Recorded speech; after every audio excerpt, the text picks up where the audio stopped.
Welcome. Today again we are on Vision 2025.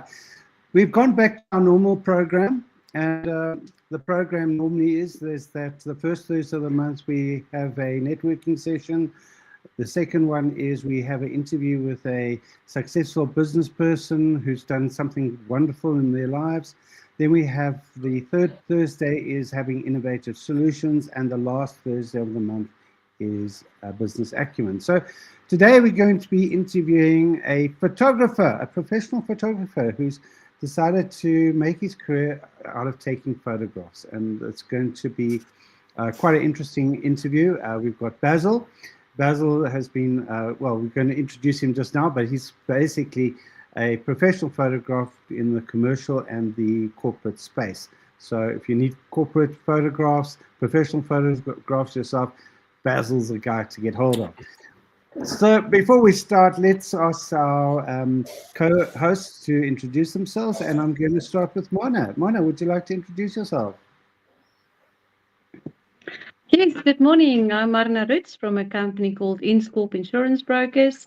We are short-term insurance brokers, which insure your assets basically. So we also do transport insurance, we do manufacturing, we do personal insurance, your household, your car, and your personal belongings. So while you do what you do best, we take care of your assets. And I'm looking forward to this interview this morning. Fantastic, fantastic. Thanks, Mona. Welcome to the show. Let's go to Glenn. Glenn, please introduce yourself. Good morning, everyone. Great to be on the show again and back to so-called normal. The G20 was really a great time as well, though. I really enjoyed it, although it was challenging. Yes, Glenn is Jones, mentors coaching. I do life and business coaching. I also do counseling and mentoring, but I love to call myself your personal locksmith, simply because I love to unlock the potential inside of people and help them step into destiny. And so glad to see Basil on board today. Looking forward to his conversation. Bless you guys. Enjoy. Oh, thank you, Glenn. Welcome to the show. Great to have you here. Let's go to Russell. Welcome, Russell. Please introduce yourself. Good morning, everyone. Hi, Basil. Nice to meet you online. Yes, OrbSpec is the company that I own. We are specialists in business development, reputation management, as well as I won't call myself the guru, although some people call me the sales guru. You can't go and study sales at any university. So I've taken upon myself to do a sales masterclass, a 12-week sales masterclass, after 30 odd years of sales experience and teaching people how to sell. Specifically looking at the psychology of sales, because if you understand the psychology of sales, you then would understand the timing of closing deals. And a lot of people can't close the deals. A lot of people don't know when to close the deals. So we look at the psychology of sales, and amongst other things, I'm also on the board of CTAP, which is a Community Transformation Accelerator Program, where we look at developing SMMEs within the communities, rural communities, as well as township communities, to grow South Africa's GDP, but specifically our economy. In a nutshell, that's who I am. Thanks, David. Wonderful. Thank you, Russell, for being here. Great. Let's hear from Wilhelm. Wilhelm, welcome to the show. Please introduce yourself. Good morning, David, and everybody. Thank you, David, for this opportunity again. And it's great to meet Basil. I can hear you have lots of energy. I'm a life energy coach. I help leaders and teams unlock their full potential by improving quality of life, mastering stress, and building trust-driven, high-performance cultures using brain dominance, communication styles, and team certification tools. I show businesses how to align strengths, prevent burnout, and 10x their performance. And whether you're scaling or struggling, I help you build a dream team that works better together.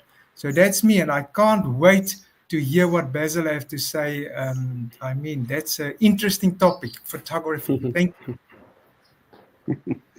you. Thank you very much, Wilhelm. Great to have you here.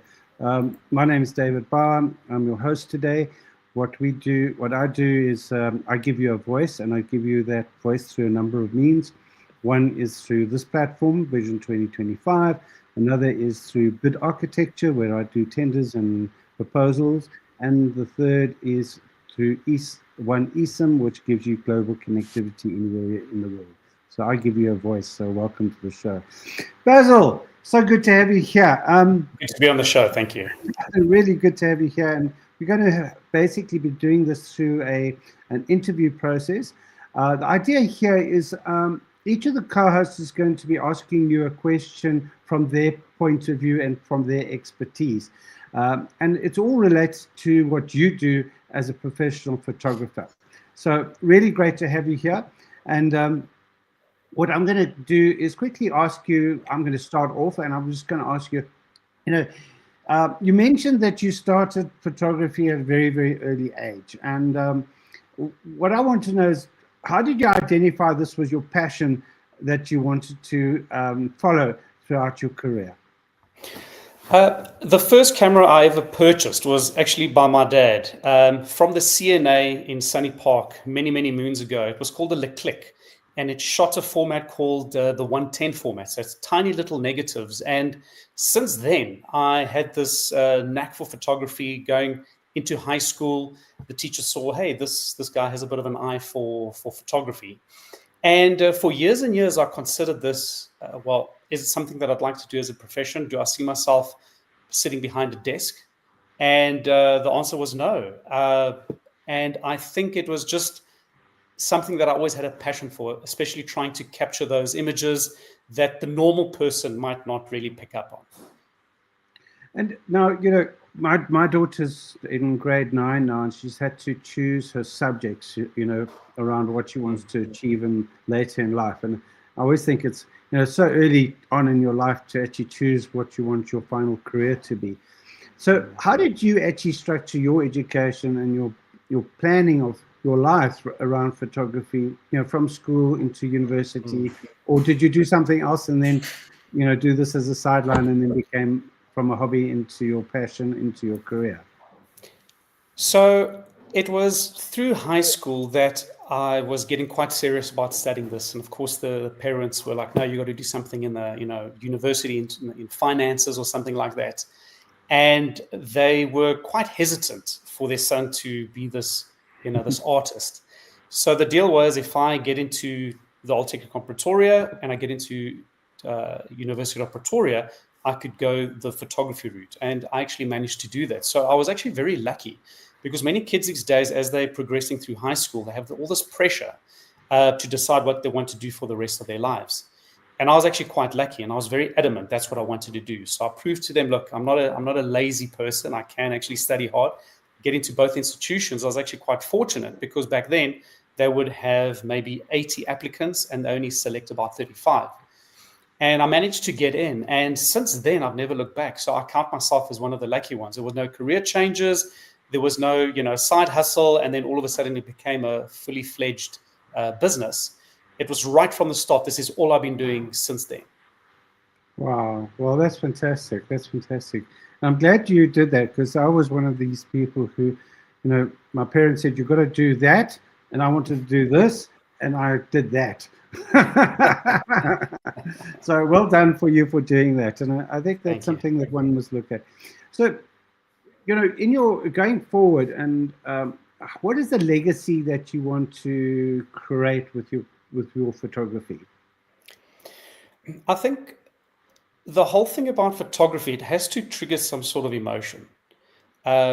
Especially now in the digital age, where we are being bombarded by literally hundreds of thousands of photographs every single day. What can your image do that's different? Two things. It has to make the viewer think, and it has to trigger some sort of emotion. And I think that is the legacy that I want to achieve. Make people think, make people have some sort of emotion by viewing your work. Absolutely. Thank you so much. Basil, I'm going to hand over to Mana. Mana's in the insurance game. She's a very successful businesswoman, and she's going to ask you from a business point of view about photography. Over to you, Mana. Hi, yes, yeah, it's quite an interesting topic because I have two friends who are photographers, and also my daughter is a photographer as well. So very interesting choice. And also you're very, very fortunate to be able to do what you love. Not all of us is that fortunate. I also took quite a route to get to where I am today. But what I would want to know from you is from a business point of view, what risks that you take to shape your success? So I think that what holds most people back is the financial side of investing in all the gear that you want.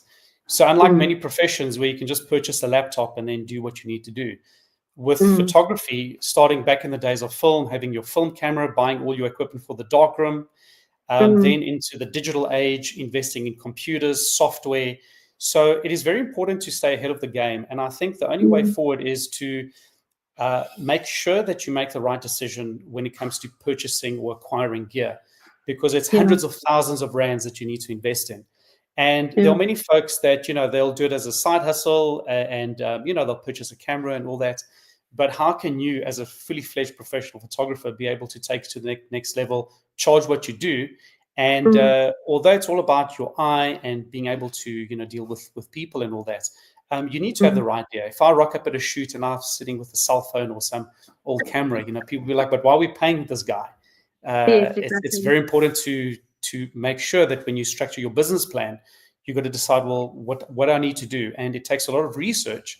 And instead of just going to some sort of salesman and them selling you a camera, actually going through YouTube is amazing. You can go through various reviews and field tests to make sure that the analogy I like to use is, for example, if you play the game of golf, depending on the type of shot you want to take, that's the club that you're going to invest in. So, for example, with me, I really do any, wildlife or athletics. So I don't have those very long lenses. I don't need it for my business. Now imagine me going and spending an arm and a leg for a lens that's just going to sit and gather dust. So you also have to identify the type of photography that you're going to use in order to purchase the best gear for that specific shoot. Yeah. Obviously, if you take pictures of a wedding and taking pictures of wildlife, it's completely different ball game. Yes. And how have you managed to build a long-term client trust in your visual industry? People skills. It's an ever-improving skill set, and you need to know how to deal with people. Many folks don't like their photograph taken firstly, so how can you make them feel comfortable for them to actually stand there and you capture their image, especially from a corporate point of view? These clients have a very short amount of time that you can actually work with them and take a photo. So in that short amount of time, you need to be able to take a really nice image. And you don't have time to take 20, 30 photos. You literally maybe take 6 shots, 7 shots, and then from those you select 1 or 2. So I think people skills is very important. And something that I think is the most important thing in business is integrity. You've got to have integrity and being reliable. In all my years, if a client says, listen, we need you at this time, at this venue, they know they've got nothing to worry about, because I'll make sure and I'll be there an hour before. So I think it's people skills, integrity, and definitely being reliable. Yeah, I'm glad you mentioned a business plan, because I think that every business, doesn't matter whether you're a photographer, insurance broker, whatever you do in life as a business, you need to have a foundation to build on.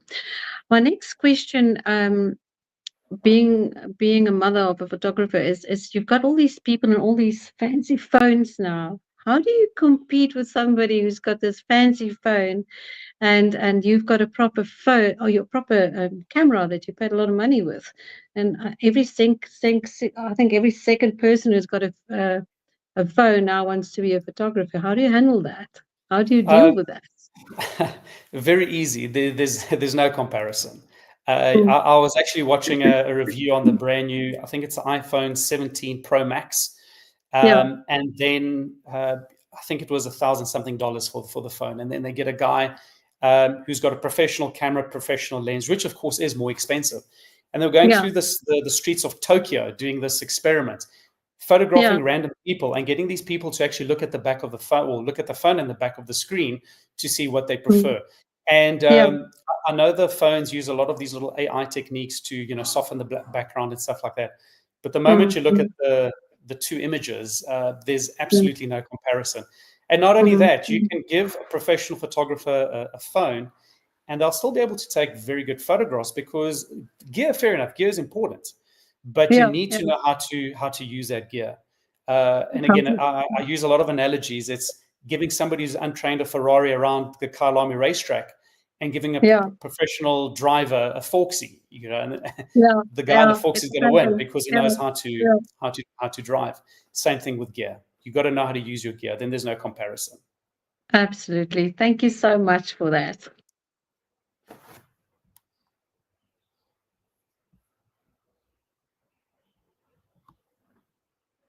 You muted, David. You muted. All right, and so let's move on to Glenn. Glenn is in the Map for Life. He's a Map for Life coach, but he identifies your purpose and how to actually map out your journey. So, Glenn, you've got a few questions for Basil. Over to you. Thanks, David.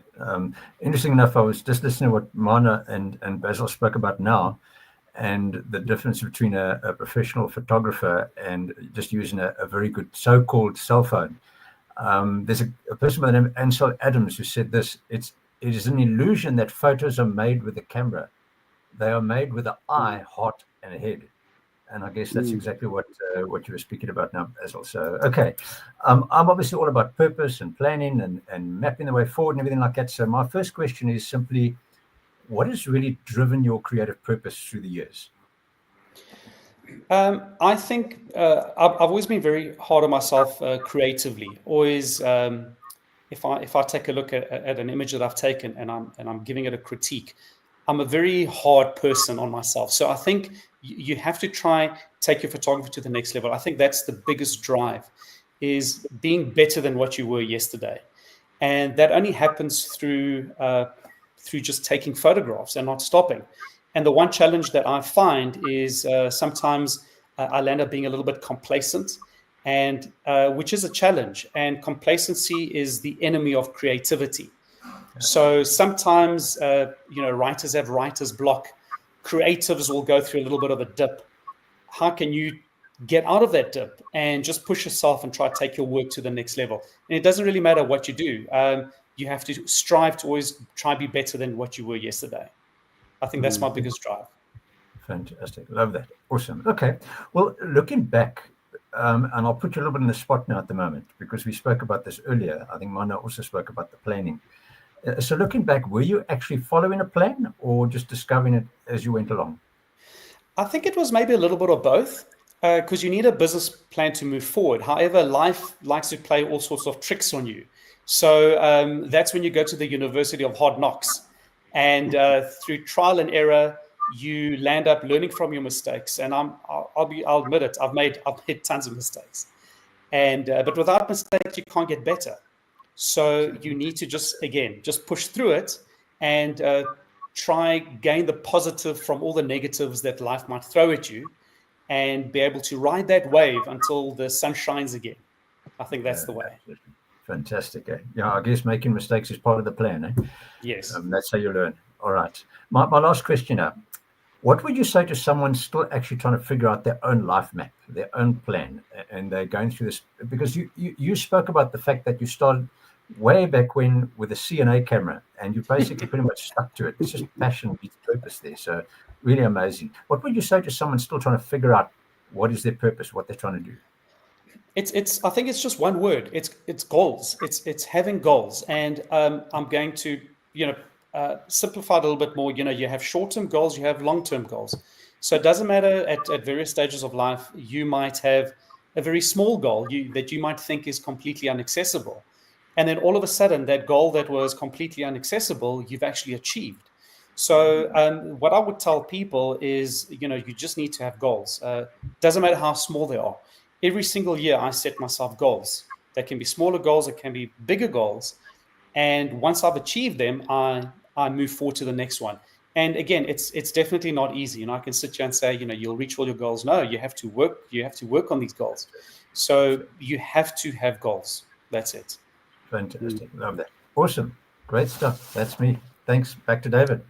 Oh, thank you so much. Great. Well, now we're going to move on to Wilhelm. Wilhelm is an energy and alignment coach, and he makes sure you've got the energy. But Basil, I see you've got the energy. But let's ask you some great questions there. Over to you, Wilhelm. Thank you, David. Yes, Basil, I can see you have the energy for sure. I know when you do this type of work, I believe you drive far. You need to see different people in different places and so on, and it all drains a lot of energy, I believe. You also mentioned the fact that your people skills must be up to scratch. You know, your energy is very important, because if you lack energy and people feel it. People feel that vibe. Now, if you are not okay. So my question is, what fuels you energetically as a creative today? And also, what's the draining factors that you sometimes need to work on? I think as a business owner, where you make all the decisions, you have to go out and find clients and make money, and reach your targets. What does make it quite tiring is firstly, there is a lot of times there's quite a bit of travel. You're flying somewhere or you're driving somewhere. Being stuck in traffic, early mornings, late nights, making sure that you edit your work and that you deliver on time. So that can be quite draining, but I call it mental preparation. So if I know that there's a big shoot coming out, they just have to fly down to the coast to do a shoot, I have to mentally prepare. And that could be, something like getting to bed early, eating healthy, so you don't feel sick the next day. Because not only do you have to contend with being tired mentally and physically from all the travel, you need to also make sure that you're focused. So you have to push through that tiredness, make sure that you're mentally prepared. So when you get to the client, you're as fresh as rainwater. You're going to be very, very fresh. And that sort of energy that the client senses can definitely push the shoot forward and actually make the shoot successful. So you've got to have that smile, that fresh look, and be able to listen to what the client requires so you can deliver on the job.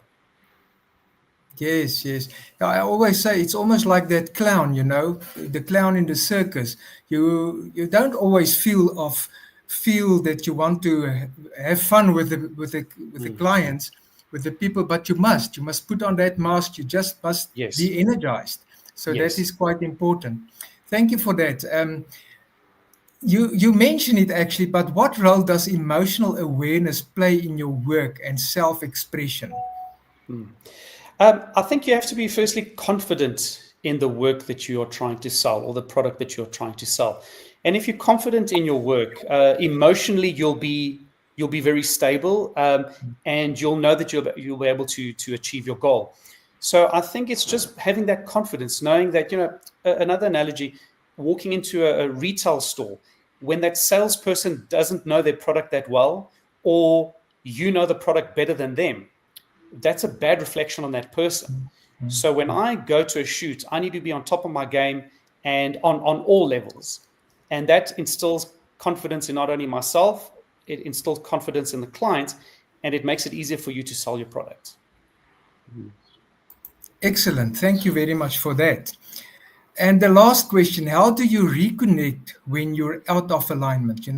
Things happen and you feel a bit down and whatever. How do you reconnect and get back in line again? For me, it's traveling. Always one of the goals I have, I like to travel every year. So when I get a chance, I go, and I think that helps me realign. You need to sort of get out into nature. And the one thing I do enjoy is once in a while, actually investing in a trip where you can actually capture images that make you happy. Not to say that my corporate commercial work doesn't make me happy. It makes me very happy. But sometimes it's almost like a meditation where you'll wander off. Like, for example, a few years ago, I was in Geiranger in Norway.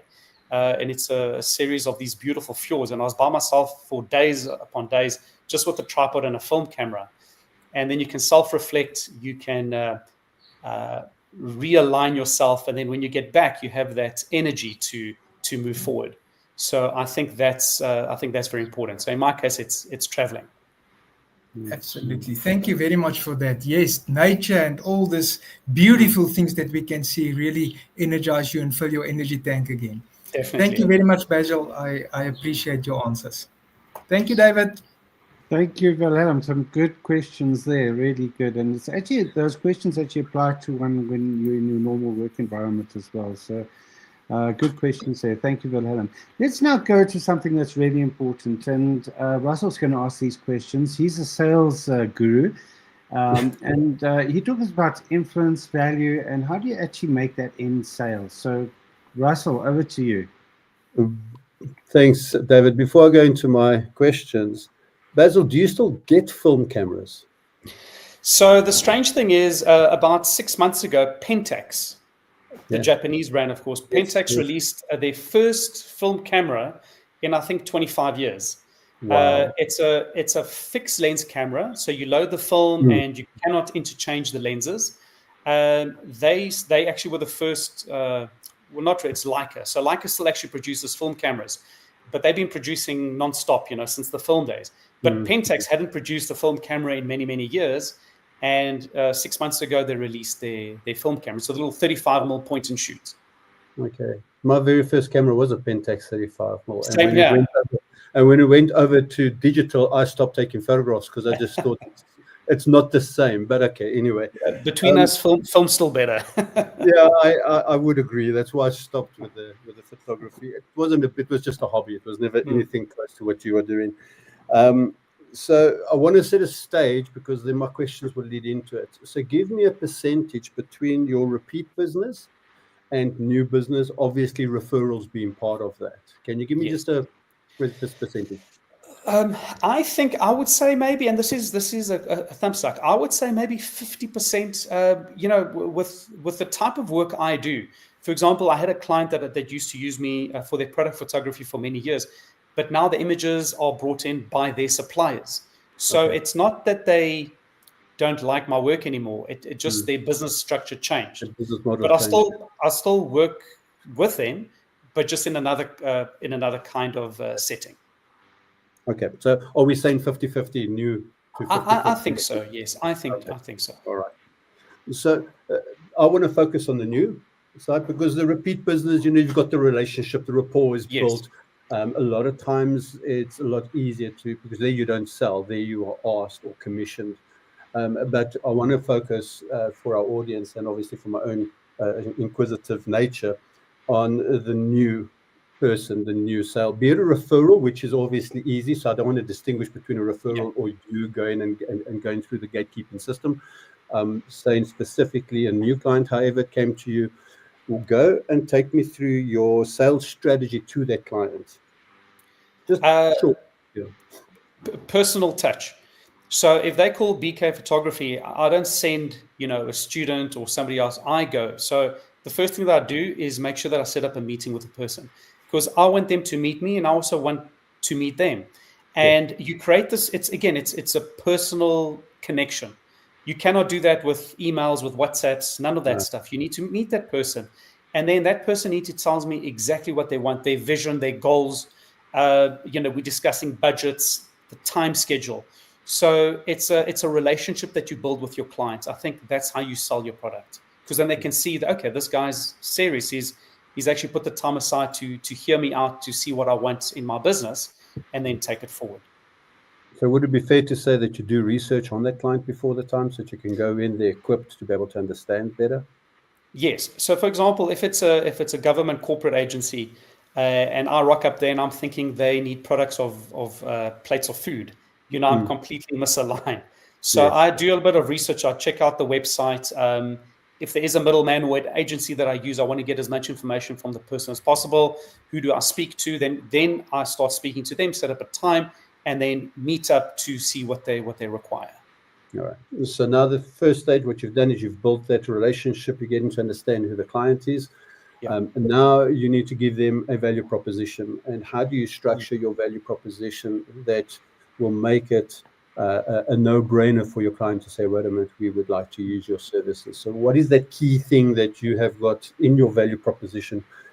Just where my mind is that every single client that I do, or everybody that I do, even although the picture looks different because the business is different, my value proposition that I bring to the table is the uniqueness of who I am as a person and my creative ideas when it comes to your business. It might not be the right thing, it might not work, but it brings an opportunity of thought, an opportunity of brainstorming. So that is part of my value proposition. Is there something that you have? Well, on the one side, I always say, look, you can write it off tax because it's for marketing.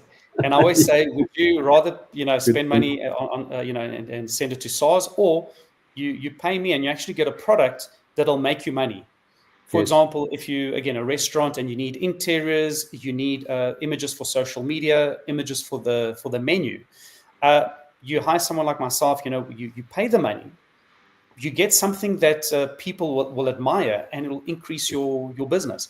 So that's the first thing that I say. And then the second thing is, when we discuss exactly what I'm bringing to the table, if I rock up there again, so I'm going to take some photos with my cell phone, but then I rock up there with a full lighting gear, drone, all the software, 3 different kinds of software processes that I use, all the photographic, and I own everything. So instead of going out and hiring gear, I tell people, look, we can bring the cost down a little because you don't need to worry about hiring gear, because I basically own everything that I use. So once they see the scale of effort that you're putting into their business, I think that sells it. I think that definitely sells it. Perfect. The last one is the secret to long-term influence in client relationships. I think repeat business is very good because that is what you would like to get, but that's your foundation. The cherry and the cake is all the new business you can bring in. But what is your key to long-term relationships with your clients? Be a nice guy. It's very simple. Be professional, and you have to deliver on your promise. So, a lot of people, if you present a portfolio and you got 9 excellent photos and 1 bad photograph, they always remember your bad photograph. And that's with experiences. You can provide someone with 9 excellent experiences and 1 poor experience. They'll always remember on that bad experience. So again, it's all about always delivering on your promise. And that's going back to the whole being mentally prepared. So every time you are with a client, you're at 110%. So you don't have a bad day. Look, there are times we are human, things do happen. But I think just, again, having integrity, delivering on your promise, and just being a good person. Many years ago, I did a stunt with an international company called Beyond Philosophy in the UK. And they brought a new thought process related to business, but specifically to sales. And what they called it was experiential sales. And they did a study, I can't remember, in Europe, specifically in the UK and in Europe. And then myself and a company called IXS did the same study in South Africa. And it was overwhelming. It was over 90% of the people said they remember they link money to bad experiences in a negative. So in other words, if the experience is good, which is your integrity, you are on time, you deliver what you promise, the experience is good, people don't bitch and moan about the money. The cost factor, because it's always linked to a good experience. Yes. And that was very interesting. That's where this whole sales thing of mine started growing, was we don't focus on that. And that is actually what you're doing. And that's why I'm highlighting it for you, because you might not have the cognitive thought process related to what I'm saying or what you just said. But it is, the better the experience, the less issue it is to pay. Yes, when people absolutely. don't pay, or when people moan about the price, or they want to negotiate with price. That's why I don't like discounting. I don't believe in discounting, because first test my product before you ask for a discount. Agreed. You don't know the value that I'm bringing. But when you're delivering that type of heightened service, that the experience is great, people part with money a lot easier, and that's exactly what you're saying there now. Yeah. Great. Thank you. I've taken a little bit more time than what I should have, like normal, but thank you, David. Thank you for the panel to be patient with me. And Basil, I look forward. I'm definitely going to make contact with you. There's a project that I'm busy with that I think maybe you would like to also get involved with. Perfect. With pleasure. Thank you. Thanks, Great. guys. Thank you, Russell. Thank you, Basil. Yeah, thank you very much, Wilhelm, Glenn, and Mana, for your very interesting questions. What I'd I like do to have do is another question though. I have another. If I may. Okay, back to you, Mana. Please go ahead. One question I know being in a creative space and expectations, what I want to know from you, and you talked about bad experience, is that there's always, a reality and expectation. How do you align reality of what the end product is going to be and the expectation of a client if that differs? Because obviously we're all unique and we like different things, and you might see a focus point in something and I might not see it that way. How do you align reality with expectation then? Again, I think it boils down to spending time with the client, because they might have a specific vision. And I also like bringing my ideas to the table, not to lessen the client's need for a specific image. But sometimes we'll come in and then we either meet at a middle ground, or the client will be like, that's actually an even better idea. So I think it boils down to communication. It's not just rushing in and shooting, and then just having these photographs that don't work. It's actually setting up the meetings beforehand. And when you get to the shoot, everybody knows, from be it makeup artists, hairstylists, everybody knows exactly what needs to be done. And I think that really does help. I think it's about understanding and knowing your client for the client to trust you enough with their product. Thank you. Yeah, thank you, Mana. That's relevant in all aspects, isn't it, within business? Define exactly, having that anticipation of the client and what you're actually going to deliver at the end of the day. I see there's a lot of interest coming through on the comments. So Rory, thanks for your input there. I see Benita's also been listening in, and thanks, Benita. And I agree with you. It's all about relationship building, understanding your client. Benita also says traveling sounds good, like a good idea, and yes, to be in nature. Well done, Basil, for an interview. Fantastic. Well done. There's also Tanya. There we are. I think you know Tanya, Basil, perhaps. And then there's also someone from LinkedIn saying that photography is to make the unseen seen, to reflect and bring the inside out, making thinking visible. I love that. Yes. And then Luis from Netherlands is here. Thanks, Netherlands, for joining us. And there are a few other comments, and I'm going to ask Basil to go and respond to each of those after the show. So thanks very much, everyone. Great to have you here. I'd like to maybe just quickly dwell on the takeaways from each of our co-hosts. And I'm going to start with Wilhelm.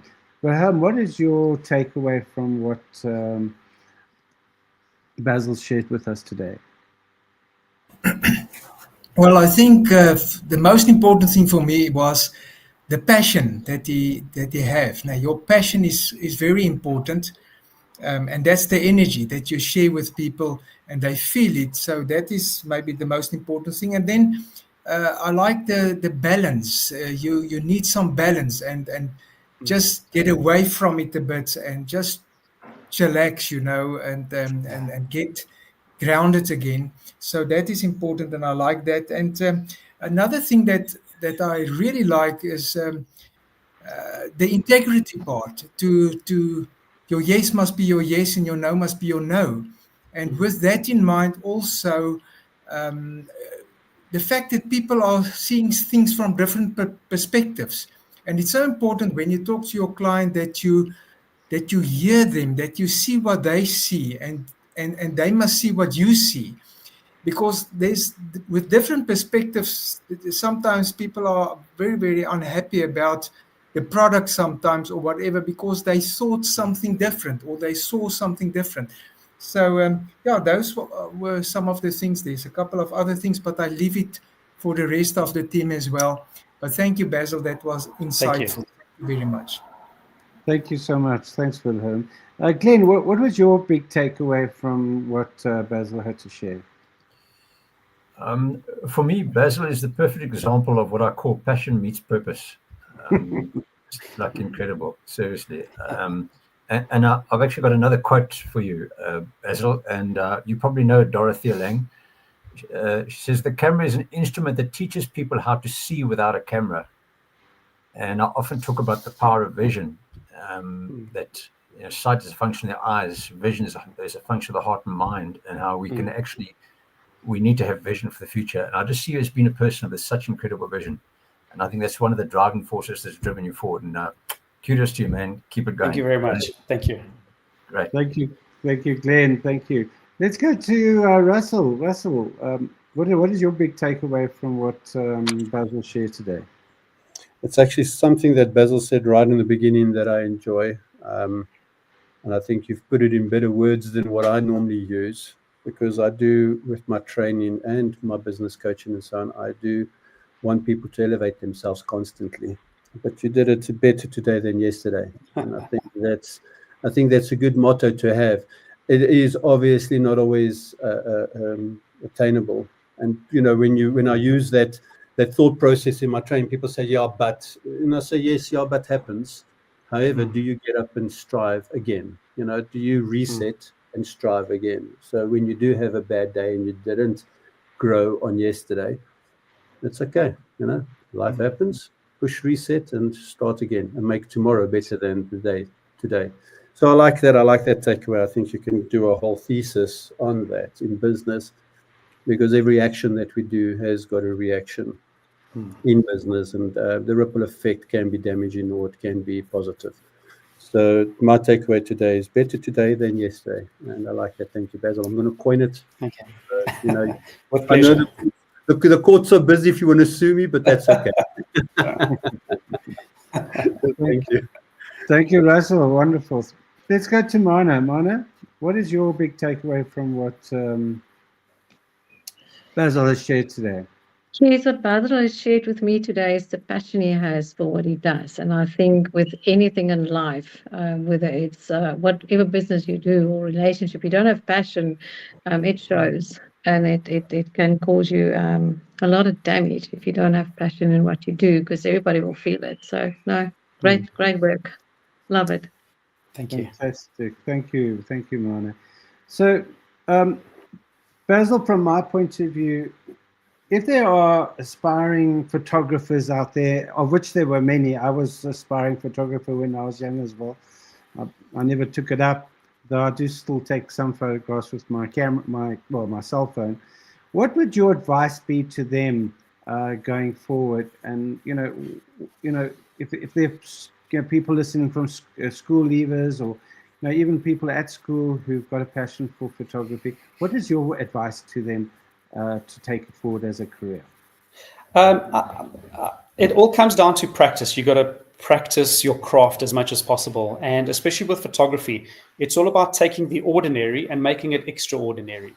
So you need to focus on the extraordinary, have your business plan, have your goal set up, and just keep on pushing. And that classic saying, if you love what you do, you never work a day in your life. And I count myself extremely lucky that after decades of shooting, there is literally nothing else I'd rather do. And sometimes you'll have a quieter month, you'll have a busier month, but even in the quieter times, I look back and say, I still love what I do, and I still have that passion. So for the folks that are thinking about a career in a visual field, again, it boils down to passion. Fantastic.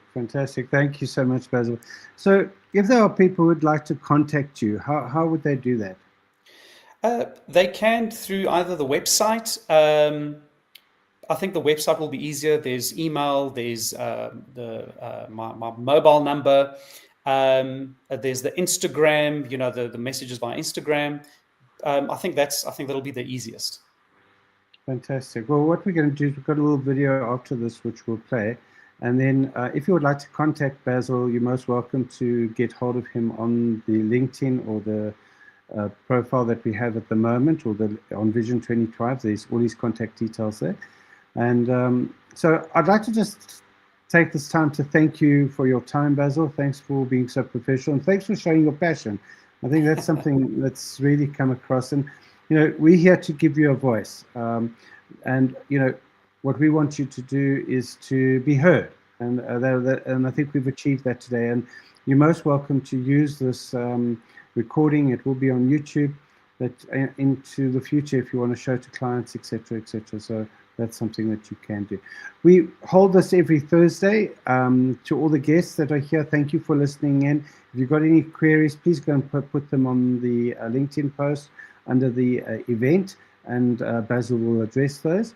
And I'd like to just take a time just to ask one word takeaway from each of our co-hosts, starting with Mona. Mona?